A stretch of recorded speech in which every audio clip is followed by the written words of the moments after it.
நல்லூர் சிவகாமியாபுரம் முத்துநகர் ஸ்ரீ சொரிமுத்து ஐயனார் கோவில் 18ஆம் ஆண்டு கொடை விழா இன்னிசை கச்சேரியுடன் தொடங்கியது.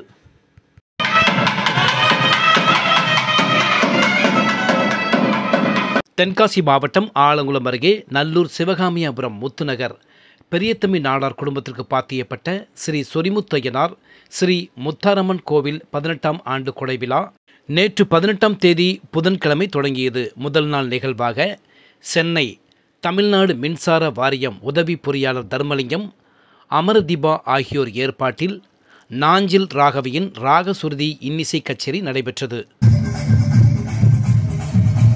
கொடை விழாவிற்கான ஏற்பாடுகளை பி.வி. பாண்டியன், சமுத்திர பாண்டியன், மிக்சி முருகன், நல்லூர் 7வது வார்டு கவுன்சிலர் செல்வகுமார், லயன் பி.வி.எஸ். செல்வம், பி.எம். முருகேசன், முருகன், செல்லப்பா, பந்தல் கண்ணன், பி.எம். நடராஜன் மற்றும் பெரியத்தம்பி நாடார் குடும்பத்தினர் செய்து வருகின்றனர்.